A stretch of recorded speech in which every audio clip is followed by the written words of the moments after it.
Hello बच्चों, तो आज हम आप लोगों को पढ़ाने वाले हैं क्लास 12 बायोलॉजी का एक छोटा सा टॉपिक अनिषेक जनन। तो ये डिफिनीशन पूछ दी जाती है, छोटी सी डिफिनीशन होती है, उदाहरण सहित पूछ दी जाती है। तो जो अनिषेक जनन है ये पुष्पी पात्रों में लैंगिक जनन वाले चैप्टर से डिफिनीशन ली गई है।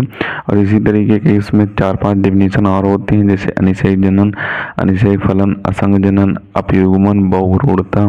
तो इस तरीके की जो डिफिनीशन होती हैं वो 2 या 3 नंबर में पूछ दी जाती हैं उदाहरण सहित। तो उन्हें आप अच्छे तरीके से तैयार कर लें। ये वाली हम आपको करा दे रहे हैं, इसके बाद जो होंगी वो हम आपको कराएंगे। तो इसकी इंग्लिश होती है पार्थेनोजेनेसिस।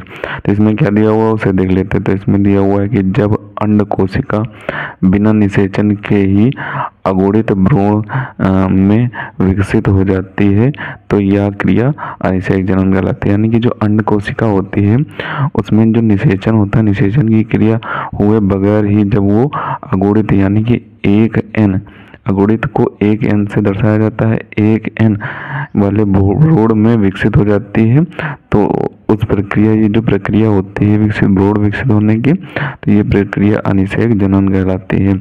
अब आगे दिया हुआ है एक छोटा सा पॉइंट दिया हुआ है, अनिषेक जनन प्रायः जीवों में होता है। यानी कि जो अनिषेक जनन की प्रक्रिया होती है वो ज़्यादातर जीवों में होती है, लेकिन कुछ पौधों में भी ये प्रक्रिया देखने को मिलती है। कौन कौन से पौधों में मिलती है? केले के पौधे में मिलती है, मकोई के पौधे में मिलती है, इन पौधों में मिलती है। और मधुमक्खी में ये अनिषेक जनन की प्रक्रिया होती है। तो ये आप उदाहरण लिख देंगे, केला, मकोई और मधुमक्खी। तो ये उदाहरण लिख देंगे। तो सबसे पहले तो आप इसका स्क्रीनशॉट कर लें